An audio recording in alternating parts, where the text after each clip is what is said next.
Did we turn the Super Bowl into another battlefield because we forgot what freedom looks like? Remember, we fight for what's right because it's time to go right.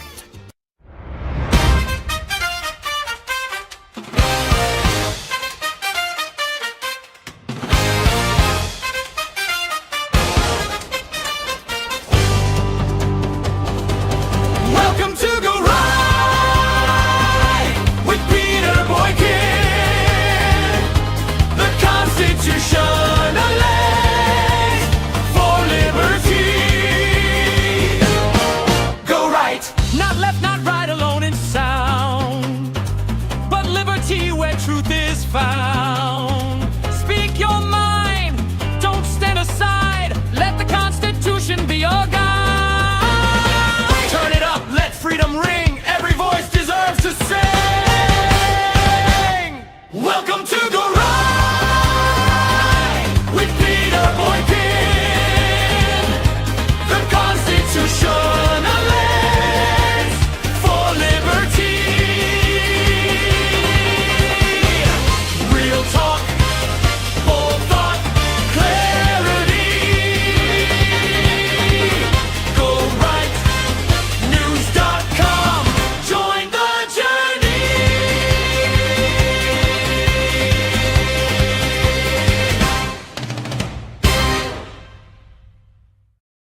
Did we turn the Super Bowl into another battlefield because we forgot what freedom looks like? Welcome to hashtag Go Right with Peter Boykin. Somewhere along the way, America stopped being comfortable with disagreement. We used to argue, debate, laugh, and keep watching the same game together. Now we prejudge, pre-react, and pre-outrage before the lights even come on. The Super Bowl halftime show was supposed to be entertainment. Instead, it became another ideological battlefield long before the first note was played.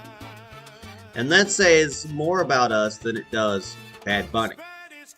A simple truth needs to be said. We can strongly disagree with someone's political views while still defending their right to speak, perform, and express their culture.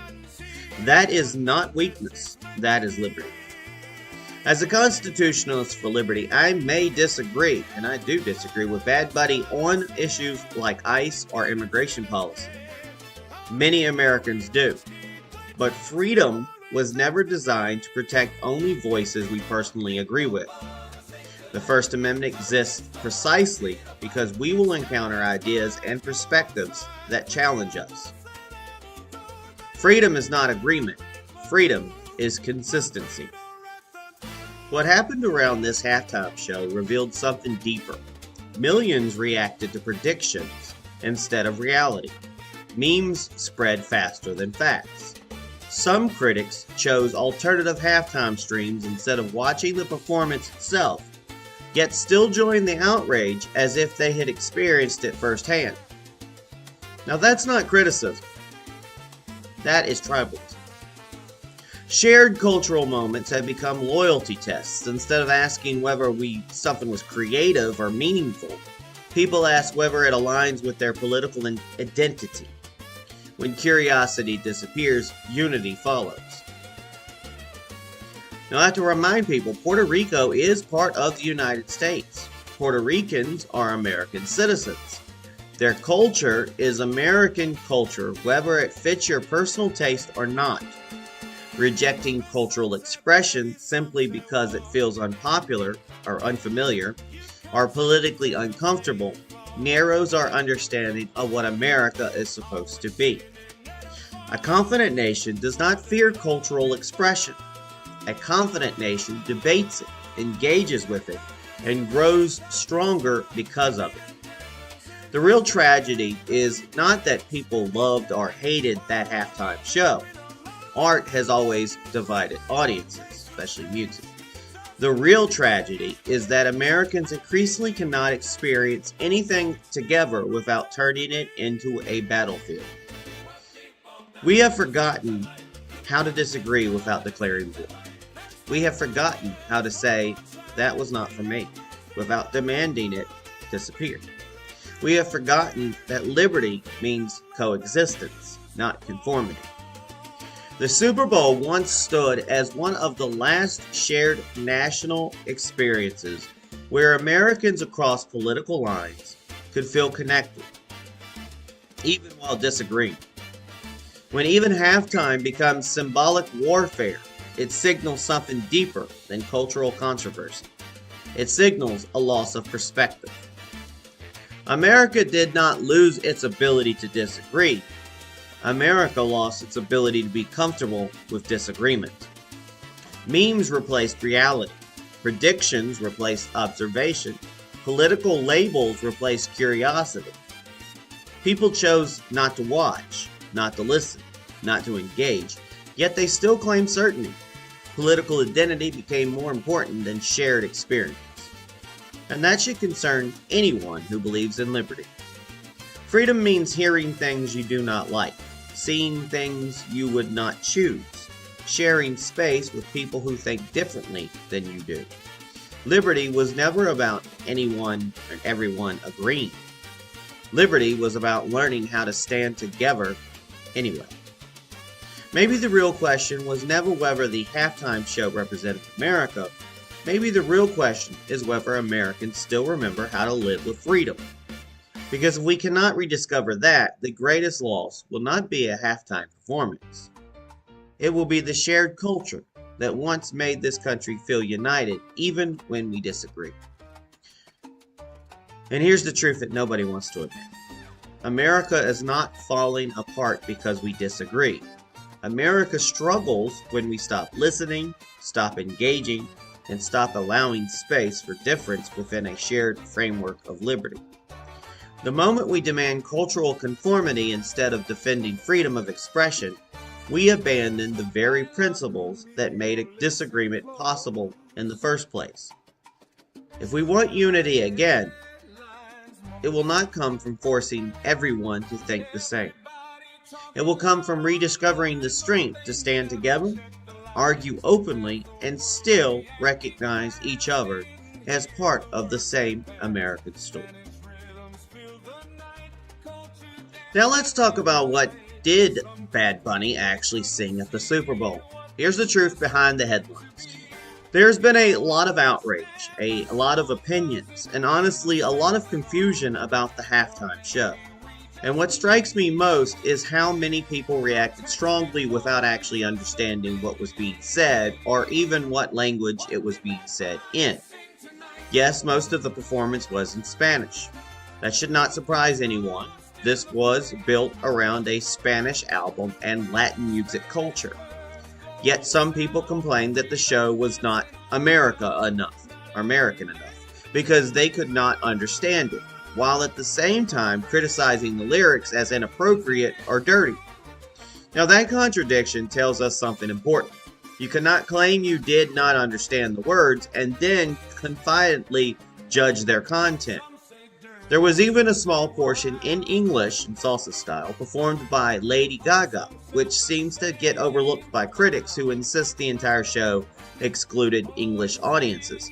And I've seen some past Super Bowl shows where they did actually have some acts in a different language. Now let's be honest about where the frustration should actually be directed. Artists perform what they are invited to perform. If someone dislikes the choice of the performer, the real issue is with the decision makers who select the acts, not the artist who shows up and delivers exactly what they're known for. And here's another reality check. When translated into English, many of the lyrics are no more controversial than what was already performed at previous Super Bowls or what plays daily across mainstream radio. Rap, pop, and rock artists have used poetic language, innuendo, and adult themes for decades. The difference here is not necessarily the content. The difference is that it was in Spanish, and for some viewers that unfamiliarity amplified the reaction. Now I'll probably butcher this name of the songs, but songs like Yo Quiero Solo focused on independence and autonomy. Titi Mi Perigno used humor and storytelling about relationships and nightlife, something common across pop music. Even tracks known for stronger adult themes are edited for broadcast television. And El Abidgam brought cultural commentary tied to Puerto Rican identity and social realities, blending entertainment with message, which artists have always done. Personally, I gotta say I enjoyed the show even without understanding every word.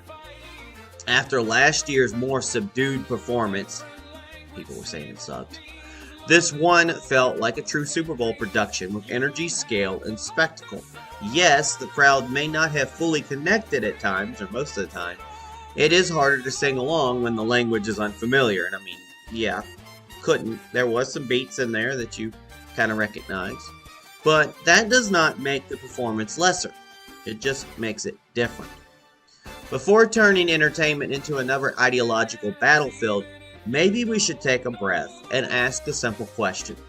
Are we reacting to what was actually said, or to what we assumed was said? Because I want to have to remind you folks that freedom includes cultural expression, even when it is not tailored specifically to us. This has been #GoRight with Peter Boykin. Keeping your mind open. God bless.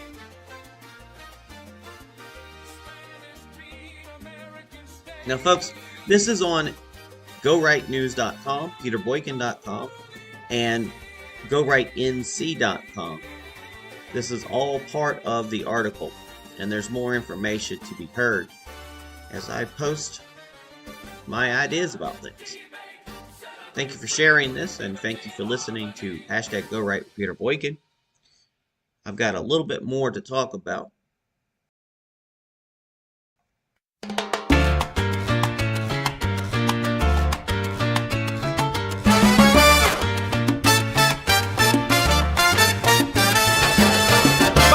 Conmigo, listen close. Truth behind the headlines most.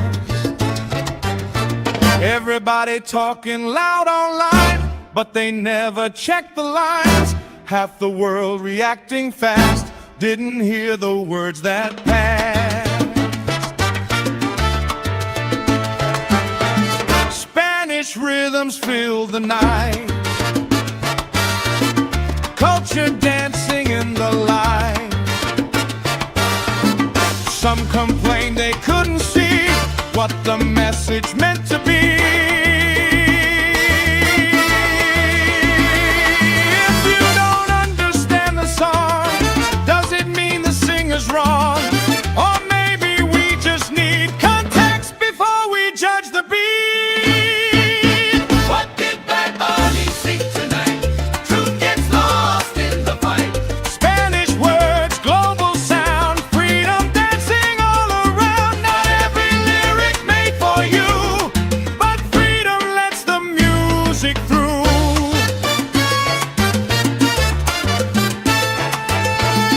Some say dirty, some say wild, yet pop songs said the same for miles. Poets singing metaphor, heard it all before. Your Perio soul are standing strong, independence in the song, titty jokes and stories told, modern love in rhythm ball.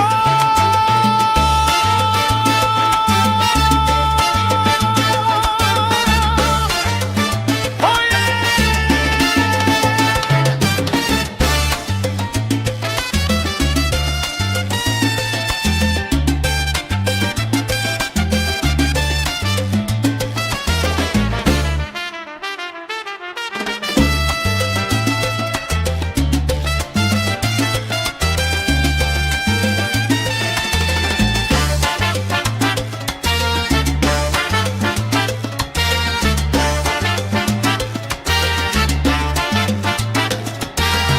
El apagón identity, culture mixed with history. Not just party, not just sound, real stories spinning round. Lady Gaga sang in English too, still some say they had shows who's dead. If you don't like who takes the stage, talk to those who set the page. Artists do what artists do, bring their world into your view. What did Bad Bunny sing tonight? Truth gets lost in the fight. Different language, same old things. Love and culture, hopes and dreams. You don't have to like the song, but freedom lets it all belong.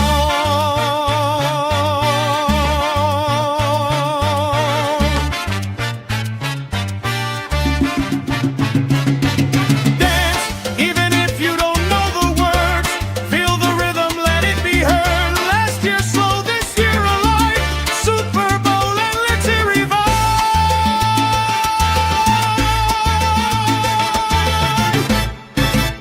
What did Bad Bunny sing tonight? Music crossing every line. Spanish beat and the Latin stage. Freedom echo through the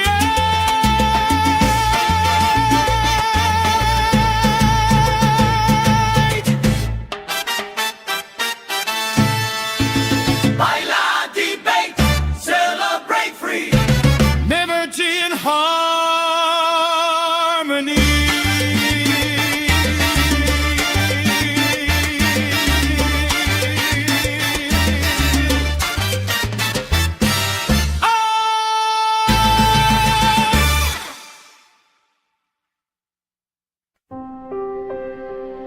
Did we actually watch the same Super Bowl? Or did politics decide what we were supposed to see before the lights even came on? There was a time when the Super Bowl felt like neutral ground. Families gathered.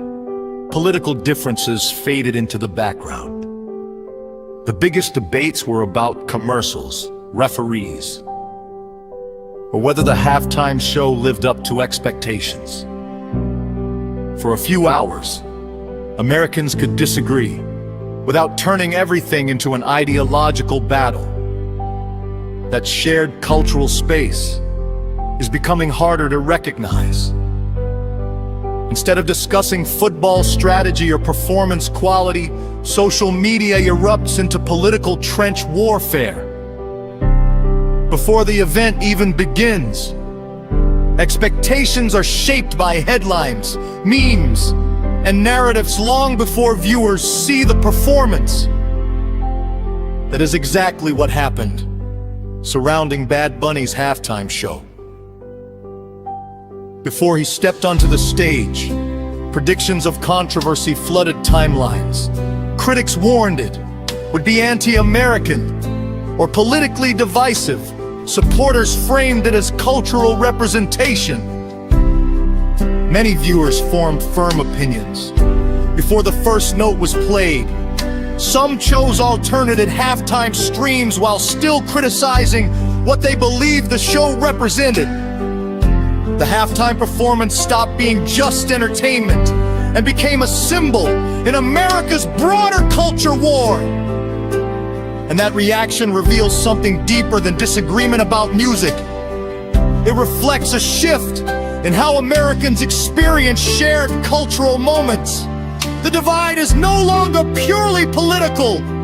It is cultural, emotional, and shaped by perception before reality. Memes predicted controversy. Critics warned of messaging. Supporters emphasized representation by the time the performance aired. Many viewers had already decided what it meant to them. That reality says more about America's political climate than it does about the halftime show itself. President Donald Trump issued sharp criticism, calling the performance absolutely terrible and one of the worst ever, arguing it failed to reflect American values and standards. Media coverage amplified the reaction as evidence of a widening cultural divide. For some critics, the debate extended beyond music into Bad Bunny's previous political positions, including criticism of ICE and immigration enforcement. Others experienced something different, Many viewers describe the performance rooted in Puerto Rican culture, family traditions, and artistic authenticity. They saw heritage, community, and representation rather than political messaging. The most revealing aspect was the gap between expectation and reality. Much criticism appeared driven by assumption rather than first-hand viewing. Avoidance replaced engagement. Narratives formed before experience. This reflects a broader national shift. Americans increasingly approach cultural events through political alignment first and personal experience second. The question becomes not, was it entertaining? But, does this represent my side? National culture wars rarely stay national. They filter down into states like North Carolina, where cultural identity, immigration policy, and political polarization already shape local conversations. Many residents support strong border enforcement, while also recognizing the cultural contributions of Hispanic and Latino communities. These positions are not mutually exclusive, yet political narratives often frame them as opposing forces. From a constitutional perspective, strength lies in balancing individual liberty with shared civic responsibility. Cultural expression does not erase American values, it exists alongside them. The danger arises when political disagreement turns into cultural rejection, shrinking the space for shared experiences. When debates are driven by assumptions instead of direct engagement, do we stop sharing moments together and start watching different realities entirely?